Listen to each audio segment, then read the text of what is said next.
Hi everyone, thank you for tuning in. This is Real Talk with Coach Sherri, and this channel is about workforce development, career readiness, entrepreneurship, and of course, real life, real issues, and real talk.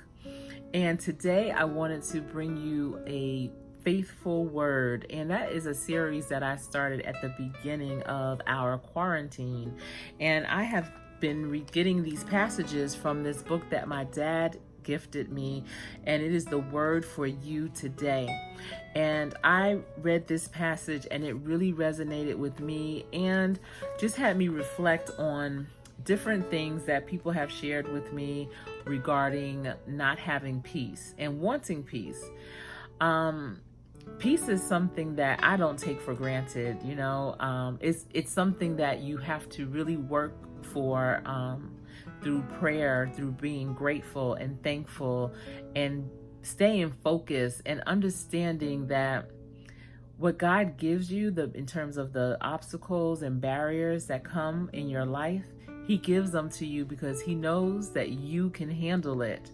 And for me, when I realize that, it makes me inspired and it empowers me to really do my very best to get through, because I know on the other side, it's a victory that I can't even imagine.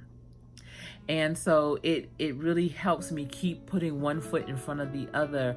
And by doing that, knowing that at the end is going to be a great reward, it gives me peace. It gives me peace because there's nothing too hard that God will not help you through. He has selected you to go through that because He knows that you are that warrior. You are the one that can do it. You are the one that can make that difference. You have the skills, you have the wherewithal, you have the knowledge, the experience to get through whatever you're getting through. So while you're going through, have peace, have more faith over fear. Trust the process and know that God is going to carry you through. It may not get to the end of where you think it should be, but it will be an end that is so amazing. So I want to share this passage with you, and it is called A Peaceful State of Mind. And it comes from Philippians 4th chapter 7th verse, where he says, His peace will guard your hearts and minds. The word worry comes from a Greek word meaning to divide the mind. Worry splits you right down the middle. Instead of dwelling on God's promises, you dwell on your problems. Worry is like a rocking chair.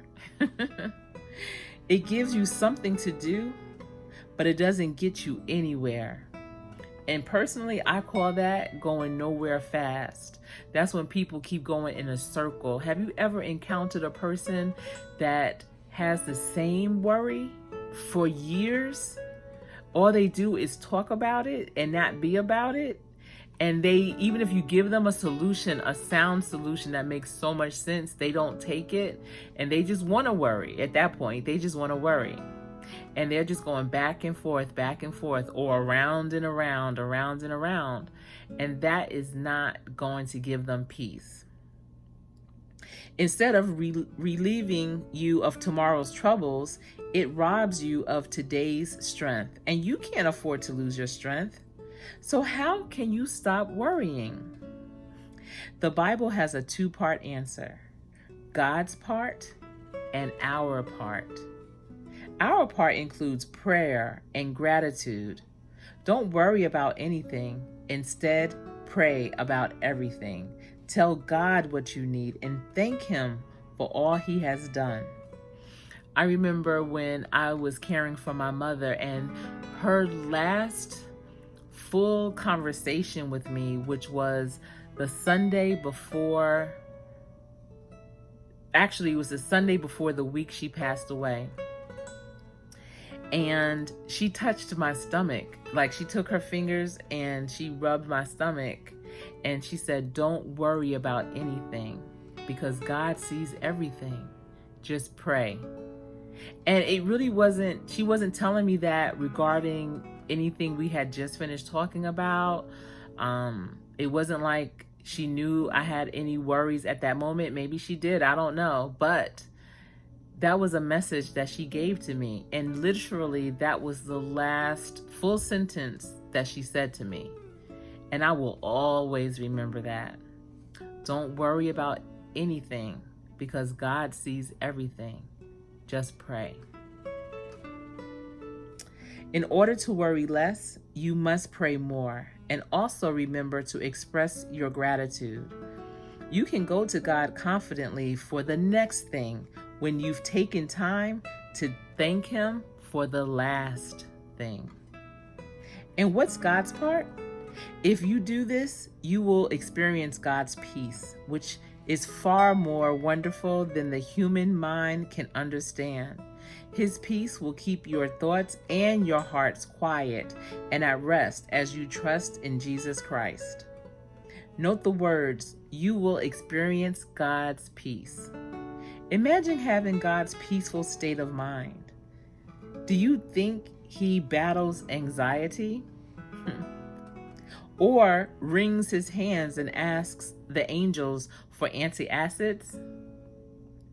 Your problem is no more challenging to God than a twig is to an elephant. He enjoys perfect peace because He enjoys perfect power, and He offers His peace to you. When you do your part through prayer and thanksgiving, you'll have a peaceful state of mind. I hope this passage helps you to develop a peaceful state of mind. And like I said, I'm sharing this with you, my mother's last sentence to me. Don't worry about anything because God sees everything. Just pray. So if you would like to leave a comment on how do you find peace and are you finding your peace, leave a message in the comment. I would love to hear more about it. If you're part of this team yet, please be sure to subscribe. I invite you to do so today. If you think someone else needed to hear this message, please be sure to share this video with them. If you are already part of the team, thank you so much for rocking with me. I really enjoy you. You can also catch me here live every Friday at 6 p.m. Eastern Standard Time with special guests. So be sure to tune into that. Until we speak again, I really hope and pray that you stay safe. And remember, this has been Real Talk with Coach Sherri.